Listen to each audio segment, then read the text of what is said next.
L'apprentissage de l'équilibration des oreilles en plongée repose sur une manœuvre bien connue, le Valsalva.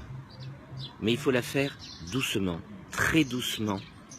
C'est une vérité simpliste qui est bien utile, mais un Valsalva forcé peut être dangereux.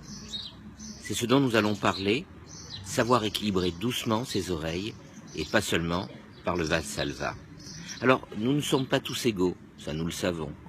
Effectivement, certains vont pouvoir descendre sans penser à leurs oreilles. D'autres, par contre, devront régulièrement penser à leurs oreilles pour pouvoir équilibrer ces oreilles qui peuvent les embêter. Alors, avant tout, ne pas forcer. C'est la règle de base. Ne pas forcer parce que chaque fois que vous forcez, vous risquez une congestion de la trompe d'Eustache. La trompe d'Eustache est ce petit canal qui va de l'arrière-nez vers l'oreille.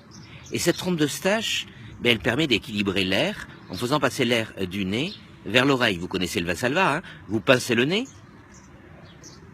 et vous soufflez par le nez, doucement, le nez étant pincé. Et l'air va, comme ça, partir par la trompe d'Eustache vers l'oreille moyenne pour équilibrer. Mais si vous violentez cette trompe d'Eustache, si vous la congestionnez, elle va sécréter ce qu'on appelle du mucus. Du mucus, puisque c'est ce qu'on appelle une muqueuse respiratoire. Et qu'est-ce qui va se passer? Vous sentez dans vos oreilles des choses comme ça. Mais tout simplement, c'est que vous avez violenté votre trompe d'Eustache, il y a du mucus qui est sécrété dans cette trompe d'Eustache, et votre oreille va être de moins en moins perméable pour être équilibrée. Donc, une trompe d'Eustache violentée, c'est une trompe d'Eustache qui se venge. Et un Valsalva bien fait, c'est avant tout un non-violent. Alors, les muscles de la trompe d'Eustache, qui enserrent la trompe d'Eustache et qui permettent à cette trompe d'Eustache de s'ouvrir, ces muscles, ils vont s'insérer sur le voile du palais. Et c'est pour ça que vous avez la sensation d'ouverture quand vous avalez votre salive, quand vous déglutissez.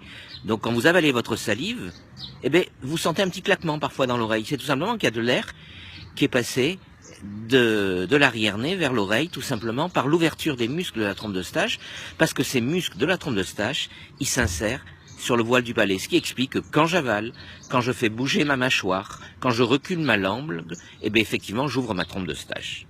Alors, quelques conseils précieux. Vous avez des difficultés, donc il y a des choses auxquelles il faut penser.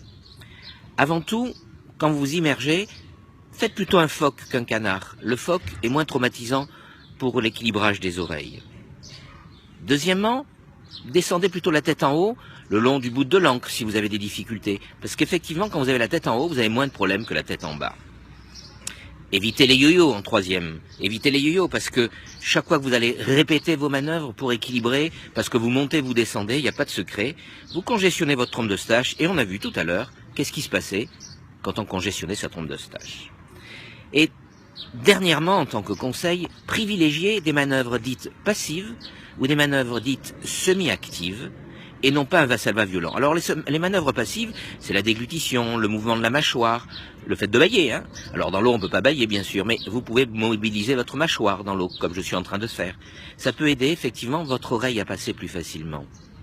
Les manœuvres semi-actives, ça c'est très très intéressant. Les manœuvres semi-actives, c'est le Valsalva modifié. Ça, apprenez-le. Un Valsalva modifié, c'est une expiration nasale, c'est-à-dire que je souffle par le nez sans pincer le nez. Et si je souffle par le nez sans pincer le nez, je suis moins violent. Tout simplement, dans mon masque, je vais faire... Donc je souffle par le nez, ma lèvre remonte un tout petit peu, et une partie de l'air passe dans le masque, mais une autre partie revient vers l'arrière-nez et va donc insuffler cette trompe d'Eustache dont on parlait tout à l'heure. Donc, tous ces mouvements passifs ou semi-actifs sont très intéressants parce qu'ils vous permettent d'être beaucoup plus cool pour vos oreilles. Donc, si l'on résume, Valsalva non violent. Pensez à utiliser des manœuvres passives, des manœuvres semi-actives telles que le Valsalva modifié. Tout cela pour éviter deux grandes choses. Éviter un barotraumatisme d'oreille. Pas tellement un barotraumatisme du tympan, mais surtout un barotraumatisme d'oreille interne, parce que quand je fais un Valsalva violent, j'envoie de l'air violemment, une sorte de coup de piston, qui va aller dans l'oreille et qui peut traumatiser les structures de l'oreille interne aussi. C'est le barotraumatisme d'oreille interne qui est dangereux. Et deuxième élément, c'est éviter aussi d'ouvrir son shunt. Un shunt, c'est quoi? Un shunt, c'est par exemple le foramen ovalé perméable, qui existe chez 30% de la population, et ce foramen ovalé perméable, je peux l'ouvrir si je fais des Valsalva violents, parce que j'entraîne des hyperpressions au niveau de ma poitrine, au niveau de mon thorax. Et tout ça, c'est dangereux. Donc, militez, pour des manœuvres douces, très douces. Bonne plongée et soyez cool avec vos oreilles.